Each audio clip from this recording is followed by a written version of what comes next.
Irmãos, eu gostaria de meditar nesta noite no Salmo 73.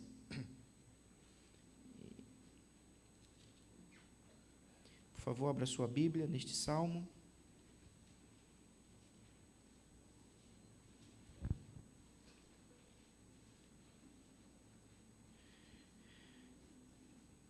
Todos encontraram? Diz assim: de fato, Deus é bom para com Israel, para com os de coração limpo. Quanto a mim, porém, quase me resvalaram os pés. Pouco faltou para que se desviasse os meus passos, pois eu invejava os arrogantes, ao ver a prosperidade dos maus. Para eles não há preocupações, o seu corpo é forte e sadio. Não partilham das canseiras dos mortais, nem são afligidos como os outros. Por isso a soberba os cinge como um colar, e a violência os envolve como um manto. Os olhos saltam-lhe de tanta gordura, do coração deles brotam fantasias.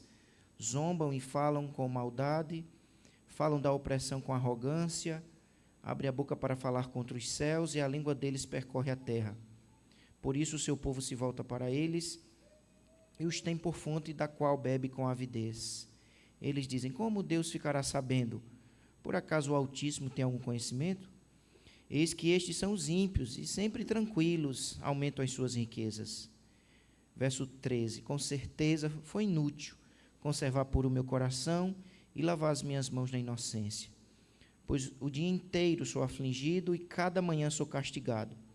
Se eu tivesse pensado em falar tais palavras, já aí teria traído a geração de teus filhos, ó Deus. Em só refletir para compreender isso, achei que a tarefa era pesada demais para mim. Verso 17: até que entrei no santuário de Deus e descobri qual seria o fim deles. Tu certamente os pões em lugares escorregadios e os fazes cair na destruição. Como são destruídos no instante, são totalmente aniquilados de terror. Como acontece com um sonho quando alguém acorda, assim, ó Senhor, ao despertares, desprezarás a imagem deles. Quando o meu coração estava cheio de amargura e o meu íntimo se comoveu, eu estava embrutecido e sem entendimento, era como um animal diante de ti. No entanto, estou sempre contigo. Tu me seguras pela minha mão direita. Tu me guias com o teu conselho e depois me recebes na glória. Vamos o 25 juntos até o final? Quem tenho eu no céu além de ti?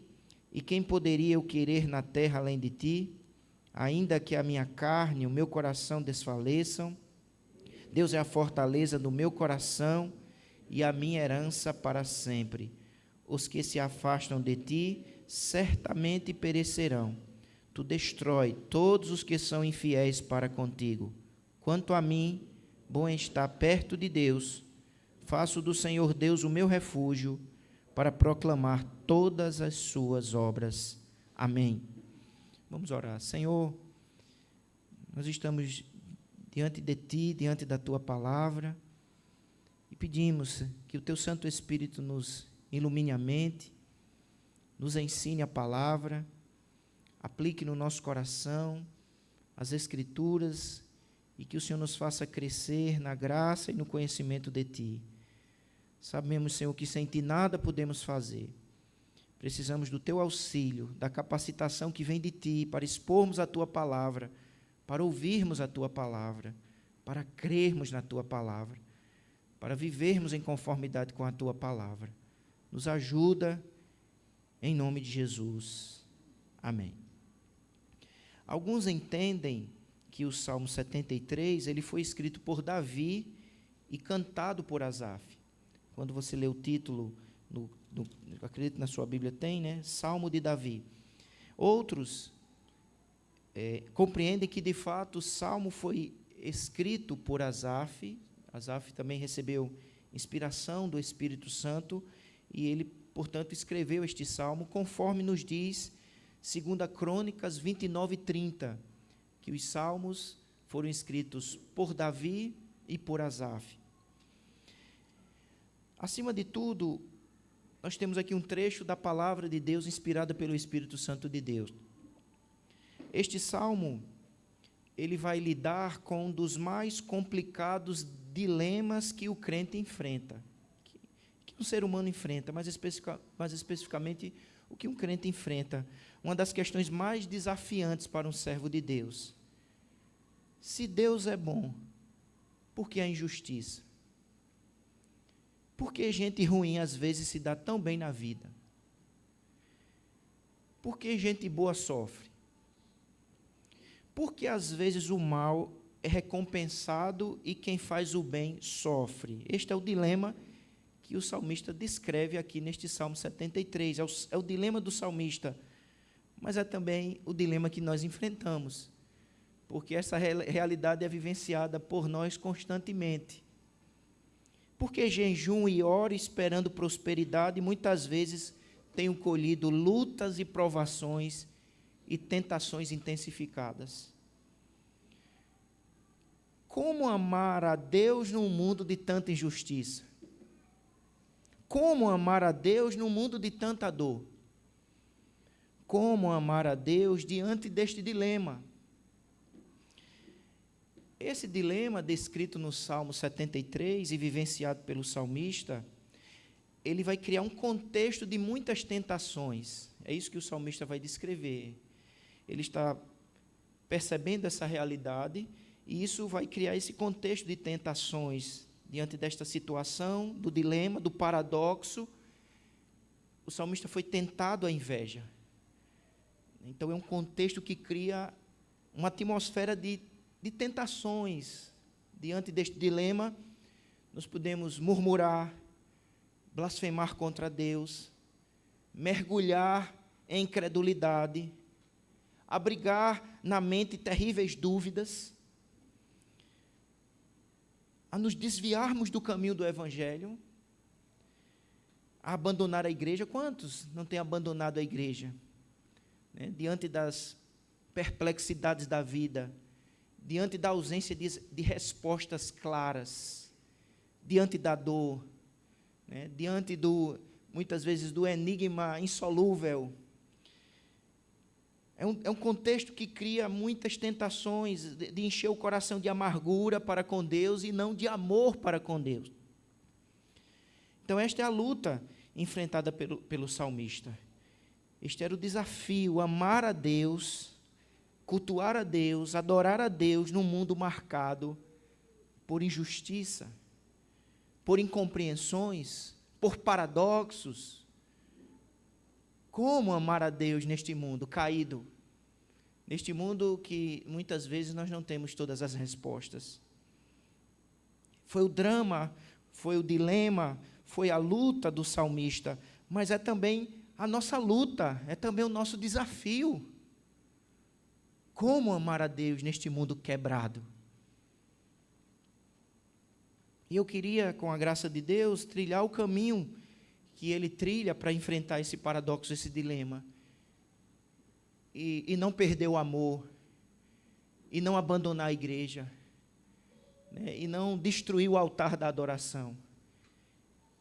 E eu gostaria que a gente acompanhasse aqui a mensagem do Salmo 73. Em primeiro lugar, nós vamos ter aqui uma confissão. Ele vai nos versos 2 e 3, abrir o coração.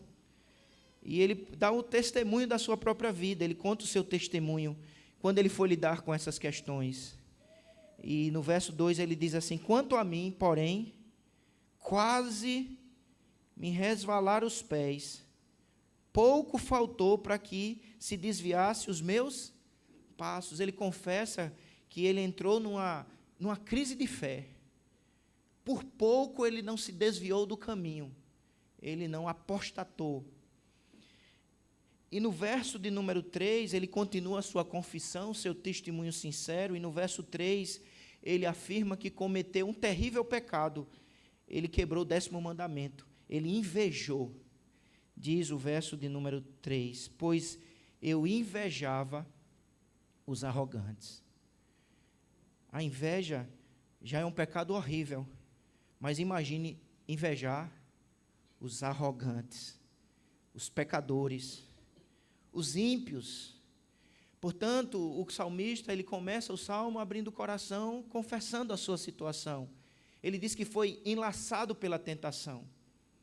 Ele disse que foi seduzido por essa situação, ele caiu em tentação. Neste caso, ele não apostatou absolutamente, ele não se desviou absolutamente do caminho, mas mesmo no caminho ele foi tentado, e ele confessa que ele teve inveja, ele abrigou pecados na mente, ele abrigou pecados no coração. Por que então o salmista foi enlaçado pelo pecado?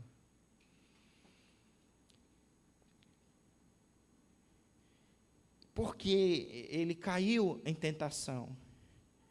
Porque naquele exato momento ele não consegue resolver. E o texto, irmãos, ele vai nos mostrar, através da confissão do próprio salmista, que o que leva a cometer os pecados que ele cometeu é que ele está enlaçado numa cosmovisão distorcida.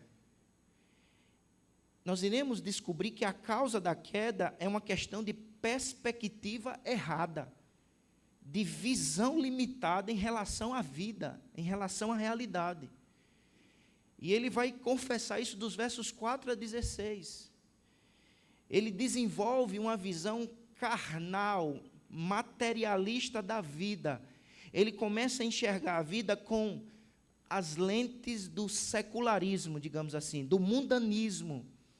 E todas as vezes que a gente enxergar a vida com as lentes do mundanismo, do secularismo, ou preservarmos na nossa mente uma cosmovisão distorcida, inevitavelmente seremos enlaçados pelo pecado, inevitavelmente cairemos. E o texto nos mostra que a visão do salmista, usando uma palavra moderna, né, pastor Walker? A cosmovisão do salmista, ela está distorcida pelo menos em 4 áreas.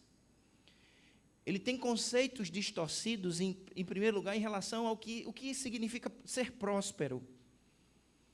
O que é prosperidade real? O que é riqueza verdadeira? E ele vai conceituar prosperidade a partir, ou melhor dizendo, o salmista apresenta-nos aqui um conceito de prosperidade atrelado ao que é material, financeiro e midiático. E esse conceito de prosperidade ele é muito pós-moderno. O que é ser próspero? A prosperidade, numa perspectiva secularizada e mundanizada, está primordialmente ligada ao que é corpóreo, material, financeiro e midiático. Como é que a gente define riqueza, prosperidade? Uma perspectiva horizontal. E é assim que ele vai definir, porque no verso de número 3, ele diz, eu invejava os arrogantes ao ver. Eu queria que você observasse com atenção essa palavra. Ele diz assim, ao ver. Veja que tudo vai ser definido na vida dele por causa do olhar, da visão. Ao ver, ele vê prosperidade. E aonde ele vê prosperidade? Dos versos 4 ao 12, ele começa a fazer essa descrição. Em primeiro lugar, você percebe no verso 4, que o salmista vai descrever a prosperidade dos maus a partir do que é corpóreo, porque ele diz, no verso 4, para eles não há preocupações, o seu corpo é forte e sadio. Veja que ele associa a ausência de preocupações a um corpo forte e sadio. É uma concepção ligada muito ao estético, ao corpóreo, ou seja, eles têm um corpo sarado. Eles, aparentemente, não estão aí em dia com a academia. Eles são sadios, eles têm um corpo saudável. Portanto, a ausência de preocupação no olhar do salmista está ligado a um corpo sarado, a um corpo sadio. E veja como isso é moderno. Por isso que as academias, em muitos casos, se tornam templos, né? Templos de adoração ao estético, ao corpóreo. Porque o conceito de prosperidade está ligado exatamente a isso, ao que é corpóreo, ao que é material. E ele continua descrevendo no verso 5, não estão passando por sérias aflições, ele diz, não partilham das canseiras dos mortais, não são afligidos como os outros. Mas observe que no verso 6, a prosperidade do ímpio está sempre atrelada ao pecado. Porque ele diz no verso 6, por isso a soberba cinge um colar, e a violência os envolve com um manto. Eu vi prosperidade, mas ele chama de prosperidade o que está associado ao pecado, a soberba, a quebra dos mandamentos do Senhor, a violência. Veja que ele está abrigando uma cosmovisão distorcida da realidade. E é interessante, irmãos, quando nós vemos a descrição de próspero no Salmo 73, quando nós vemos a descrição de próspero, eu sei, Samuel, que você está preocupado com o meu suor, mas mas não precisa ligar, não. Eu estou me controlando aqui. Que eu suo muito quando eu estou pregando, irmão. Orem por mim. Que eu fiquei empolgado, daqui a pouco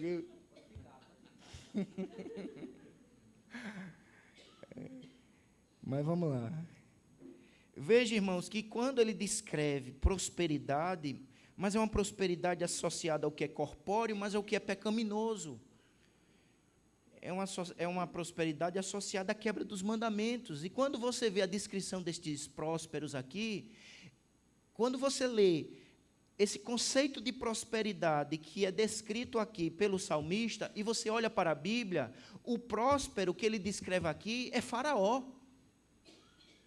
Esse tipo de próspero tem como modelo Faraó, tem como modelo Senaqueribe, tem como modelo Amã. Esses são os prósperos, mas é uma perspectiva distorcida do que é prosperidade. Porque veja que no verso 8, o próspero é um zombador. Ele é descrito assim, no verso 7, vamos por parte, né? No verso 6 é violência e soberba, no verso 7 é altivez, os seus olhos saltam-lhes de tanta gordura, do coração deles brotam fantasias. No verso 8 é zombaria, zombam e falam com maldade, falam da opressão com arrogância. No verso 9, abrem a boca para falar contra os céus, e a língua deles percorre a terra. É um conceito de prosperidade associado ao que é pecaminoso. Eu vi prosperidade, mas aonde ele está vendo prosperidade? Na quebra dos mandamentos, no meramente corpóreo, estético. Será que de fato isso é ver prosperidade?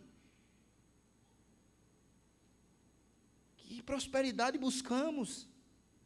A prosperidade dos zombadores, dos blasfemadores?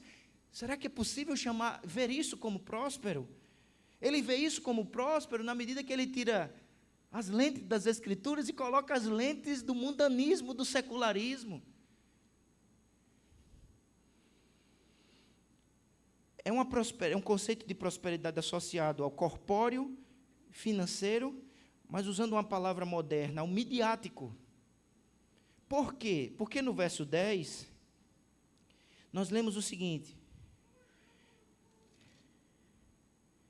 por isso, o seu povo se volta para eles, e os tem por fonte da qual bebe com avidez. Veja que o salmista, de certa maneira, aqui usando uma palavra moderna, ele está atrelando a prosperidade ao que é midiático, ao que promove fama. Apesar de tudo que foi considerado anteriormente, as pessoas, eles são considerados pelas pessoas. Muitos desejam segui-los, beber de sua fonte. Veja o que está sendo dito no verso 10.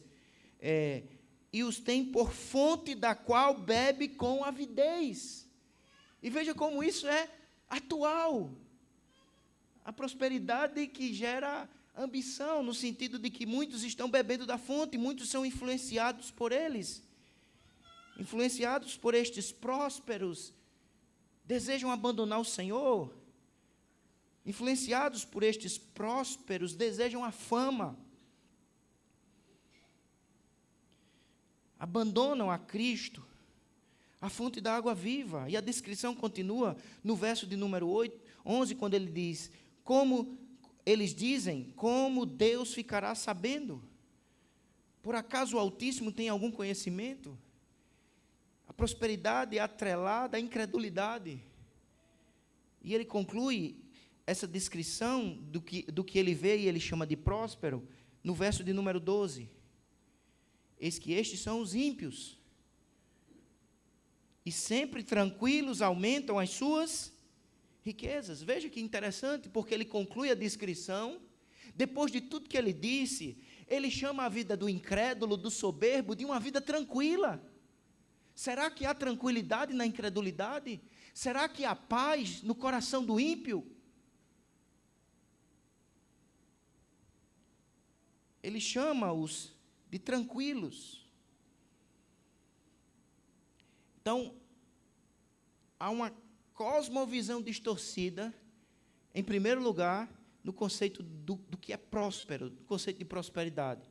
Mas a gente percebe, em segundo lugar, que o salmista foi enlaçado por essa cosmovisão distorcida, digamos assim, ou isso vai causar essa cosmovisão na segunda área, essa visão distorcida, que é a área da vida espiritual. Que, usando uma palavra atual, ele tem uma concepção errada da vida cristã. A gente não pode usar o termo vida cristã naquele momento, mas ele tem uma concepção distorcida do que significa viver em santidade. Porque observa o que ele vai dizer no verso 13.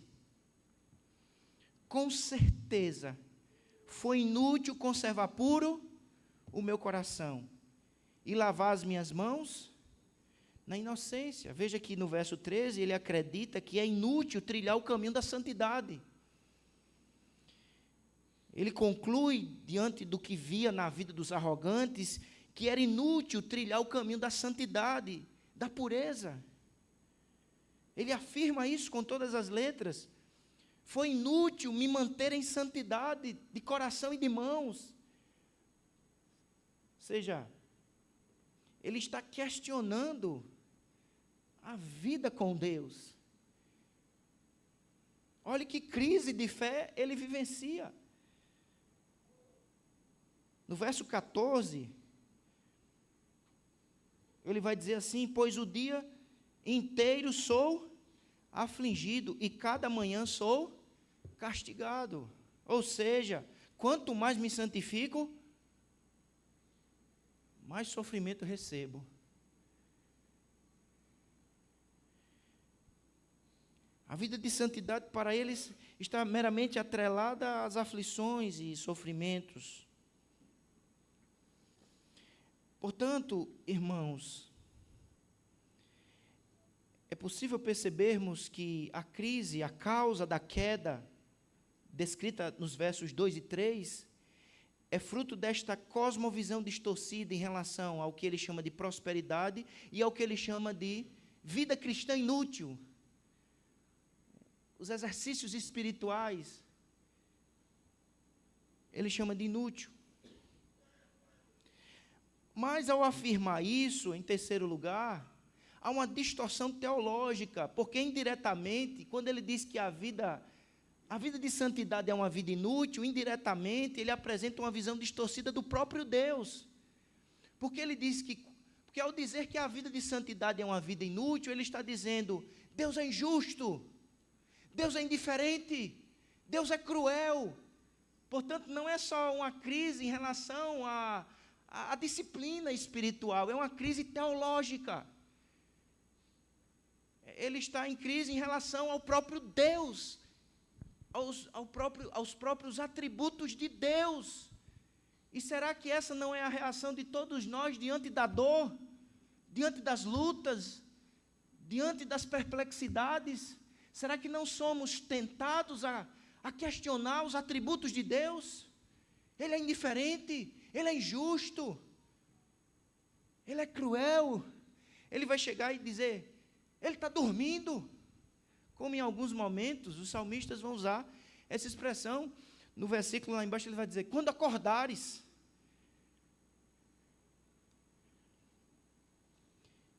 Há uma crise teológica, não só de espiritualidade no sentido prático, mas no sentido teológico. É tanto que no verso 15 ele diz, se eu tivesse aberto a minha boca diante das lutas internas que estava vivenciando, ele disse, se eu tivesse aberto a minha boca, eu teria agido como um Judas. Ele vai dizer isso, ele vai falar de traição. Olha o que ele diz no verso 15. Se eu tivesse pensado em falar tais palavras, já aí teria o quê? Traído a geração de teus filhos, ó Deus. Ele teria falado coisas indevidas. Ele teria falado coisas que não edificam. E às vezes a melhor atitude na crise é silenciar. Olha o que o Matthew Henry disse. É ruim pensarmos mal. Ele pensou mal, é ruim pensar mal. Mas pior ainda é verbalizar estes pensamentos errados. Então, mesmo na crise, ele procurou controlar o falar. E isso se harmoniza com as palavras de Tiago, capítulo 1, verso 19. Da necessidade que temos de controlar o nosso falar. Mas ele revela uma cosmovisão distorcida no conceito de prosperidade, santidade, teologia, mas há também uma crise que se revela, ou uma distorção, na fonte do verdadeiro conhecimento. Porque ele vai tentar se resolver, ele vai tentar encontrar respostas, ele vai tentar solucionar o enigma, mas distante de Deus e da palavra de Deus não há respostas.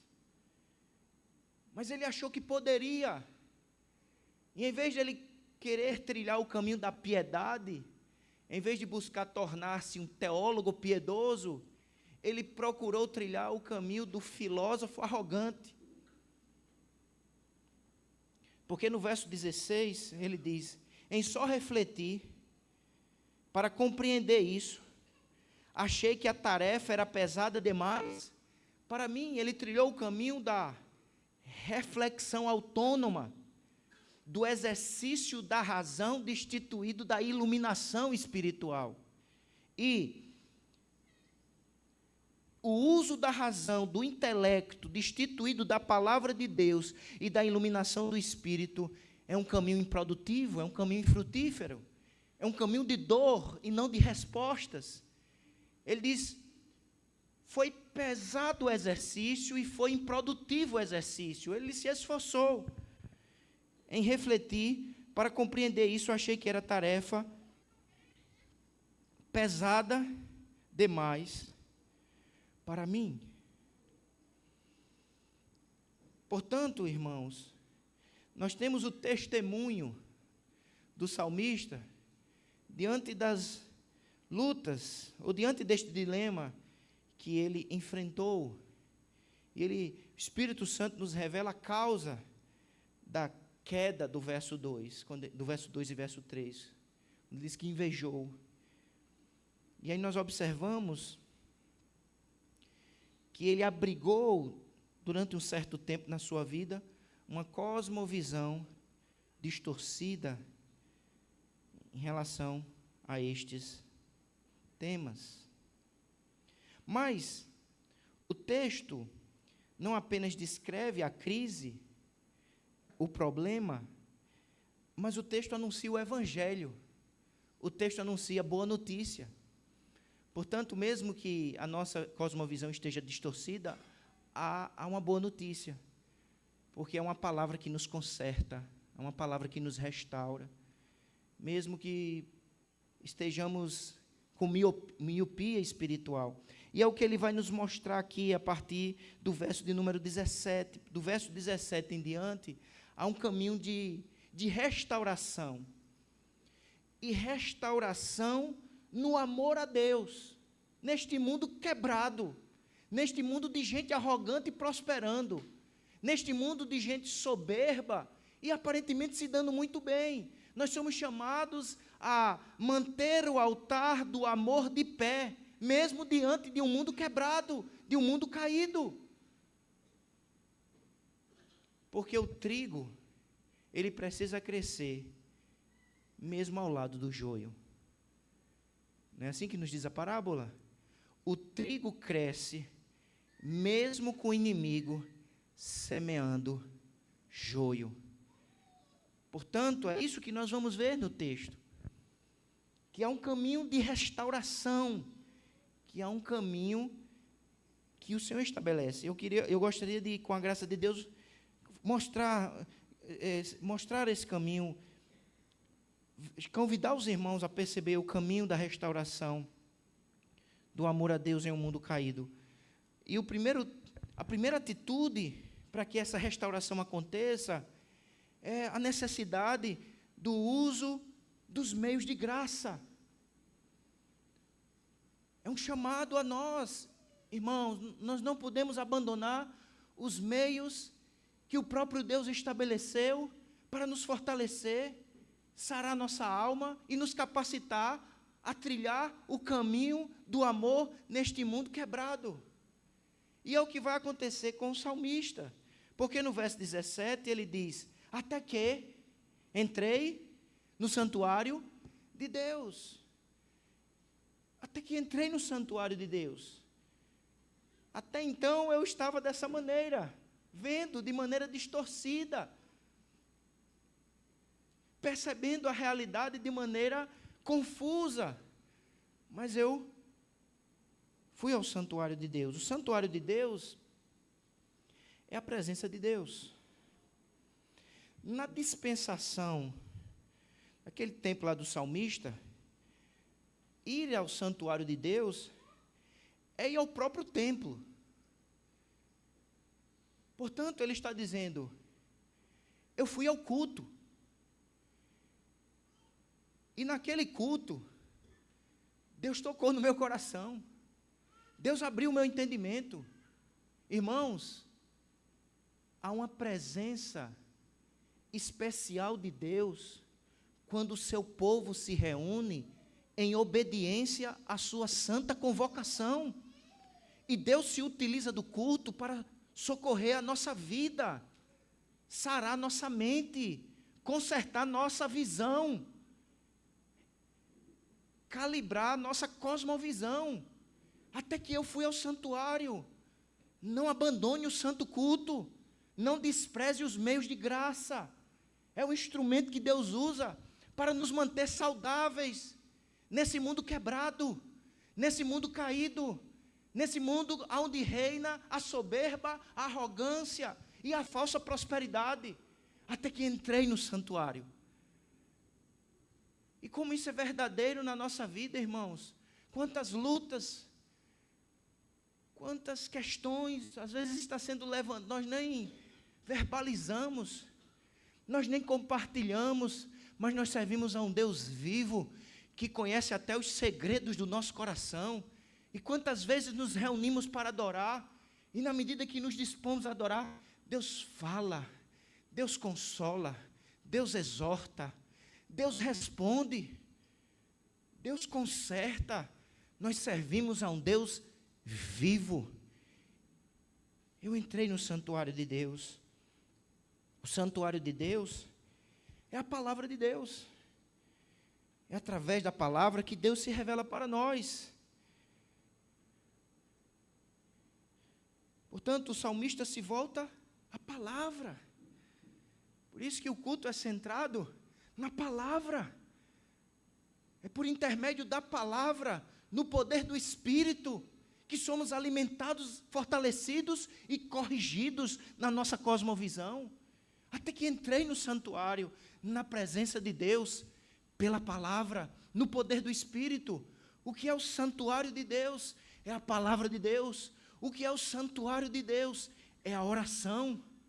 Nós oramos em nome de Jesus, invocamos a bênção do Senhor, o socorro que vem dos céus.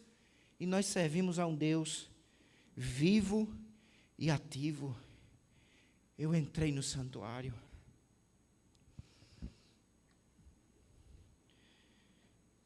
Existem respostas que jamais obteremos se não entrarmos no santuário, se não desfrutarmos da presença de Deus em oração, firmados na palavra. Portanto, culto, palavra e oração são os meios que Deus utiliza para corrigir nossa cosmovisão, edificar o nosso coração e nos capacitar a trilhar neste mundo quebrado, sem perdermos a chama do amor a Deus e do amor ao povo de Deus. Diga amém. Esse seria o primeiro ato. Use os meios de graça. Na presença do Senhor, ele aprendeu que precisava enxergar a vida na perspectiva da eternidade. Posso tomar essa água, né?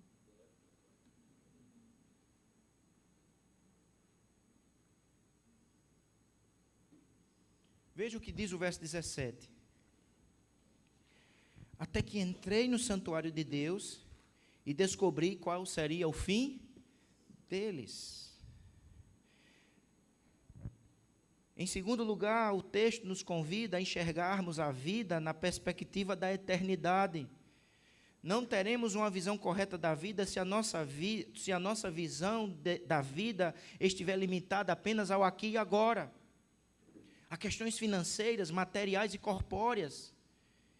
Na presença de Deus, por intermédio da palavra, ele é chamado a mudar a perspectiva e olhar para o eterno, a restaurar na sua vida a escatologia. É isso que ele está dizendo. Você só está vendo o meio, você só vê o início e o meio, você precisa olhar o fim. Precisamos enxergar a vida na perspectiva da eternidade. É essa a resposta de Deus. E é isso que vai ser apresentado aqui. O fim do ímpio. Porque se você olhar com as lentes corretas para o fim do ímpio, você jamais terá inveja do ímpio. Se você olhar para a vida do ímpio com as lentes das Escrituras, você terá pena. Você exercerá misericórdia. Essa é a questão. O problema é de olhar. Você está olhando de maneira mundana, secularizada. Porque se você olhar a partir do santuário de Deus, da presença de Deus, da palavra de Deus, você vai chorar pela vida dele e suplicar misericórdia. Você inveja, você ambiciona, porque você só está vendo aqui e agora. Você busca beber da fonte dele, seguir os seus passos, porque você só está vendo aqui e agora. O corpóreo, o material, o superficial. Você precisa enxergar de maneira escatológica. E é isso que vai ser revelado aqui. Na perspectiva escatológica, o ímpio não tem futuro, o ímpio não tem esperança. O que o aguarda é destruição e não prosperidade. O que o aguarda é ruína e não construção. O que o aguarda é juízo e não salvação. Esse é o discurso que ele recebe. Essa é a verdade revelada para ele na presença de Deus. Observe o verso 18. Ele diz, e descobri, no final do verso 17, qual era o fim deles. Olha o quadro. Tu certamente os pões em lugares escorregadios. Veja que é o próprio Deus que garante o juízo. E os fazes cair na destruição. Ela é certa. Interessante que essa imagem, né, de um lugar escorregadio, lembra-nos o gelo. Não sei se os irmãos já presenciaram ao vivo ou se já viram algum filme que você tem aquele lago profundo, mas aquele gelo fininho. Qualquer vacilo, ele quebra. Ele compara a vida do ímpio, arrogante, não a quem está andando no asfalto, sobre uma rocha, mas ele está andando sobre um gelo fininho, escorregadio, e que logo, logo quebrará. Portanto, o indivíduo que está numa situação dessa, ele não deve ser alvo de inveja, mas de misericórdia. E o nosso problema, irmãos, é que muitas vezes a gente está enxergando a vida com a perspectiva errada, com a cosmovisão distorcida. E a gente começa a ambicionar o que não deveríamos, a buscar o que não deveríamos. É o que aconteceu com o salmista. A descrição é bem forte, porque ele usa palavras bem intensas. Olha o que diz o verso 20. Como acontece com o sonho, quando alguém acorda, assim, ó Senhor, ao despertares, desprezarás a imagem deles. Calvino, comentando esse texto, diz assim: tudo que nos fascina neste mundo, nada é senão mera vaidade, ilusão, é um sonho que será despertado, apenas uma imagem, sombra que passa. E ele apresenta a Deus como despertando contra eles em juízo. Portanto, há uma ação de Deus sobre o coração do salmista, na medida que ele se dispõe a usar os meios de graça, no santuário, na presença de Deus, por intermédio da palavra, a sua cosmovisão está sendo corrigida.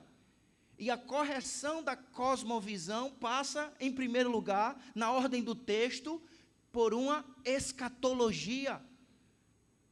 Ou seja, pela perspectiva do fim, não apenas do aqui e agora, do secular, do imediato, do midiático.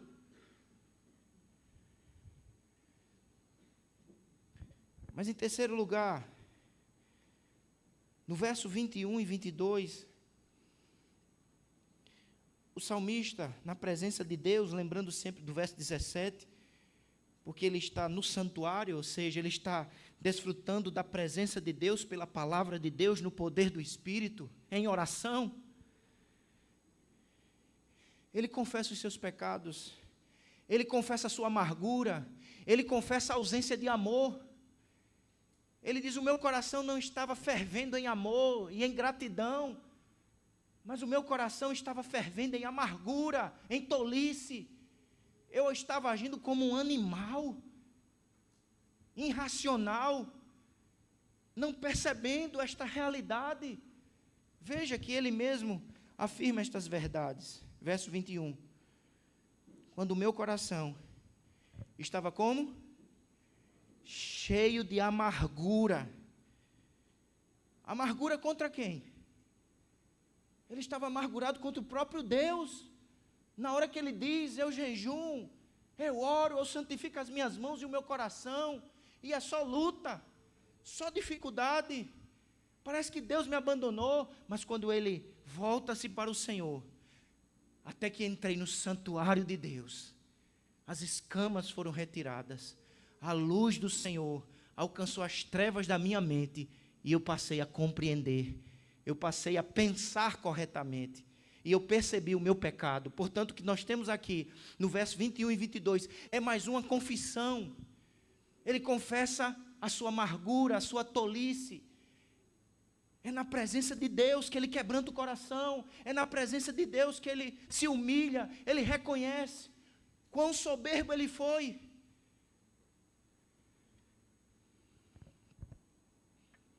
Verso 21, verso 22, eu estava embrutecido e sem entendimento. Eu era como o quê? Um animal diante de ti, um irracional diante de ti. Só um homem tocado pela graça, irmãos, é capaz de chamar a si mesmo de um animal irracional. Porque o homem destituído da graça, ele é descrito como nos versos anteriores, ele é gordo em soberba e arrogância. Mas o homem tocado pela graça, ele tem o seu coração quebrantado, ele reconhece que agiu como um tolo. E o próprio verso 3, como nós dissemos, nós começamos a exposição, ele já havia exposto a sua inveja, a quebra do mandamento do Senhor.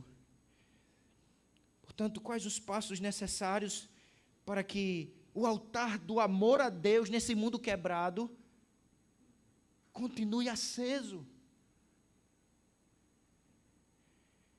É preciso o exercício do quebrantamento. É preciso o exercício do sincero arrependimento. É preciso nos voltarmos para a presença de Deus e na presença de Deus abrirmos o nosso coração. Talvez as palavras que diremos na presença de Deus jamais serão ouvidas pelos homens. Porque tem palavras que só Deus pode ouvir. Ele mesmo diz isso. Se eu tivesse aberto a boca, eu teria traído a geração do Senhor. Mas existem palavras que o meu coração e os meus lábios precisam proferir, sinceras, verdadeiras. Senhor, eu estou agindo assim, eu estou olhando assim, eu estou ambicionando. Foi isso que sarou a alma do salmista. E é isso que continua sarando a alma de todo aquele que crê. Quebrante o seu coração, corra para a presença do Senhor. Não persista no distanciamento. Olhe os prejuízos que o salmista colheu na medida que se distanciou da presença. Amargura, tolice, inveja, desobediência.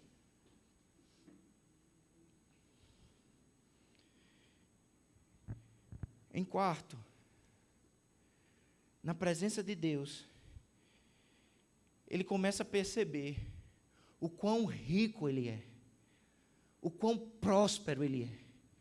E ele começa a ver onde de fato está a prosperidade.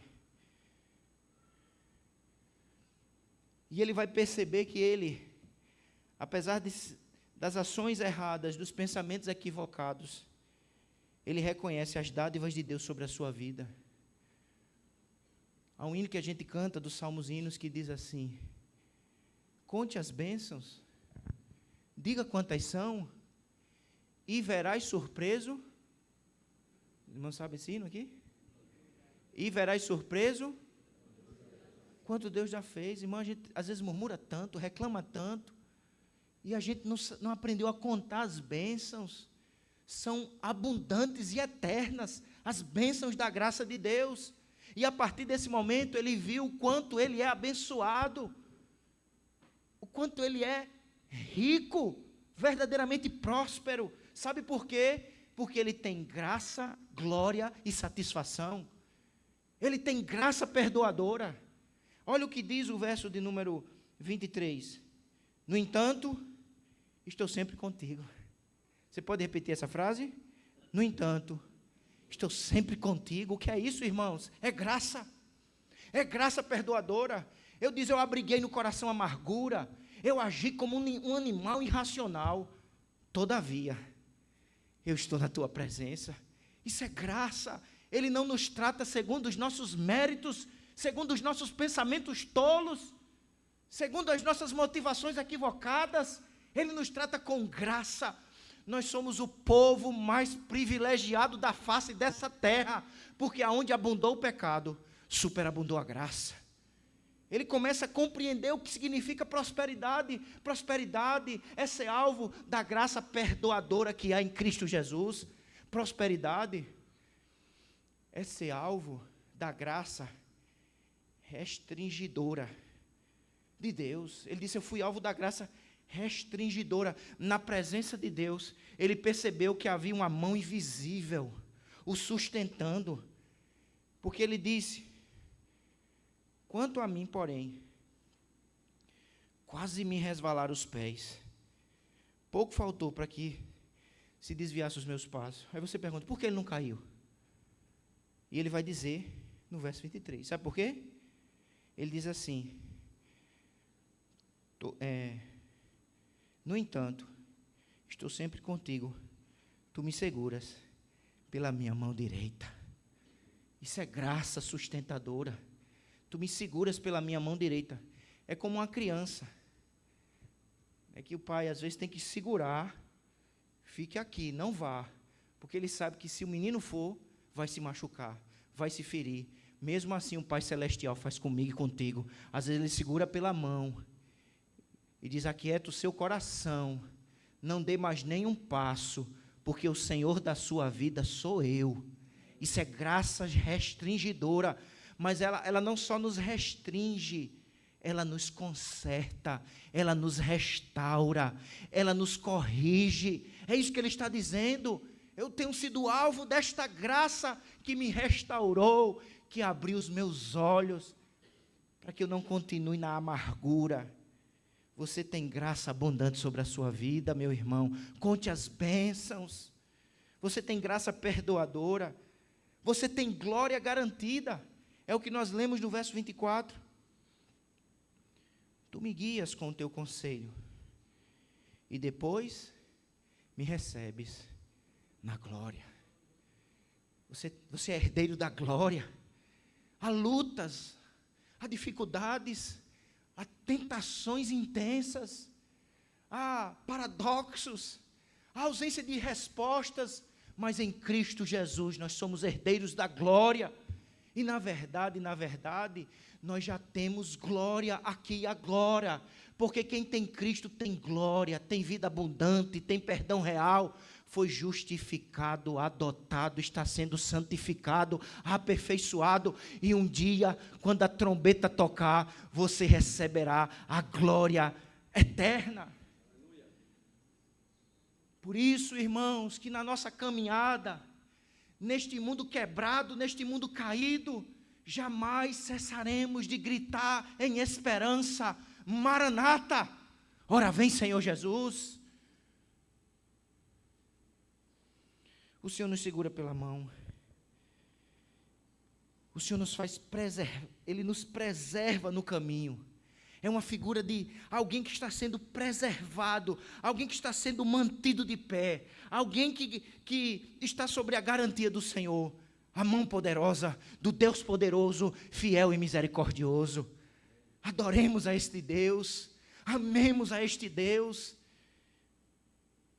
Por isso, que em terceiro lugar, ele vai reconhecer a dádiva da graça, da glória e da satisfação. Por isso que agora ele vai se tornar um adorador. Ele vai adorar a Deus. O salmo que começa tão pesado, digamos assim, tão tenso, ele se termina num culto de adoração.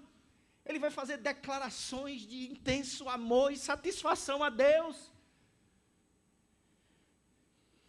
Olha o que nós lemos no 25. Que tenho eu no céu, além de ti? E quem poderia eu querer na terra, além de ti? Calvino, comentando esse versículo, diz assim: Davi declara que nada deseja, quer no céu, quer na terra, senão a Deus somente. E que fora de Deus, todos os demais objetos que atraem o coração dos homens para si, eram-lhe totalmente sem atrativos. É como se ele dissesse que sem Deus não há real alegria, não há real prosperidade, que na verdade, o tesouro maior, a herança plena, a satisfação real, encontra-se somente em Deus, por intermédio de Cristo Jesus. Olha o que ele diz no verso 26. Ainda que a minha carne, o meu coração desfaleçam, Deus é a fortaleza do meu coração. A palavra fortaleza, em outras traduções, é traduzida por rocha. Ele é a minha rocha, Ele é o meu baluarte, Ele é o meu castelo forte, Ele é o meu abrigo e a minha herança para sempre. Deus é a nossa herança, a nossa porção, a nossa satisfação. Ele é o nosso suprimento intelectual, emocional e espiritual. temos uma herança, temos uma porção satisfatória que fortalece a nossa alma, socorre os nossos pensamentos, nos mantém de pé.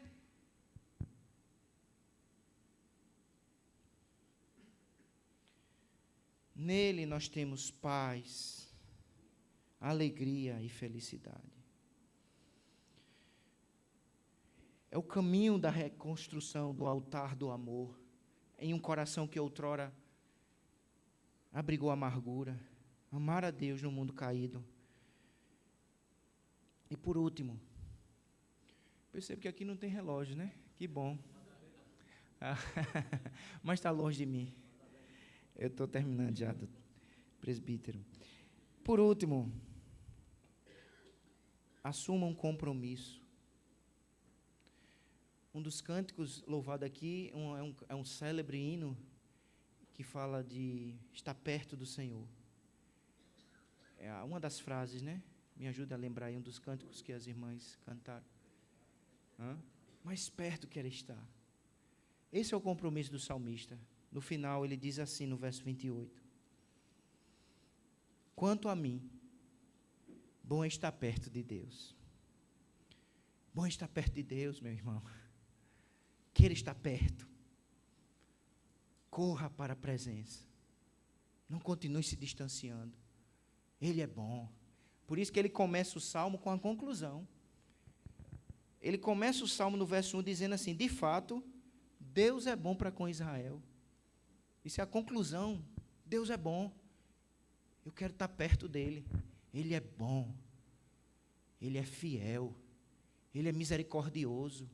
Ele é poderoso, Ele é presente. Esteja perto de Deus. Olha o compromisso. Quanto a mim, bom é estar perto de Deus. Faço do Senhor Deus o meu refúgio para proclamar todas as suas obras. Perto de Deus somos fortalecidos, perto de Deus somos restaurados, perto de Deus cresce o nosso discernimento. Perto de Deus, a nossa cosmovisão é corrigida. Perto de Deus, ele percebeu que os que se afastam de Deus, veja o verso 27, olha o que é discernimento. Os que se afastam de ti certamente perecerão. Tu destrói todos os que são infiéis para contigo. Ele percebeu, ele discerniu essa realidade, porque ele estava perto de Deus. Perto de Deus, pela palavra de Deus, em oração, no poder do Espírito, desfrutando dos meios de graça, e um deles é o santo culto. Chegaremos aonde Deus deseja que cheguemos. O salmo termina, o salmista assumindo um compromisso de viver perto do Senhor. Eu posso não entender as circunstâncias, eu posso não ter todas as respostas, eu posso estar sendo tentado e atribulado, mas uma coisa é certa: Deus é bom, eu quero estar perto dele, e eu sei que todas as coisas cooperam para o bem daqueles que amam a Deus. Perto de Deus encontro discernimento, compreendo o meu fim e as bênçãos que possuo, o terrível fim dos ímpios. Na hora das lutas e das tentações, se apegue a Deus, confie nos atributos de Deus, faça como fez o salmista, se apegue a Deus, faça como fez Jó, se apegue a Deus, faça como fez Jeremias, se apegue a Deus, faça como fez Abacuque, se apegue a Deus. Homens que enfrentaram lutas terríveis nesse mundo quebrado, mas eles venceram porque se apegaram a Deus. Creia na promessa, e eu termino pedindo que você abra sua Bíblia no Salmo 91. Creia na promessa do Salmo 91. Versículo 14, que diz assim: Deus diz: porque a mim se apegou com amor, eu o livrarei. Salmo 91, 14. Eu o protegerei, porque conhece o meu nome. Ele me invocará, e eu lhe responderei. Na sua angústia, eu estarei com ele. Eu o livrarei, e o glorificarei. Vou saciá-lo com longevidade, e lhe mostrarei a minha salvação. Assuma um compromisso como assumiu o salmista, um compromisso pessoal, uma escolha verdadeira, um compromisso consciente, sabendo que sem o Senhor estou perdido, caído, enfraquecido, distorcido, mas nele eu sou capaz de anunciar as suas obras, louvá-lo por suas bênçãos maravilhosas e sempre ter motivos de gratidão a Deus por sua graça abundante. Que Deus nos ajude, que Deus nos perdoe, que Deus nos capacite a viver nesse mundo quebrado, o amando até o fim. Vamos orar.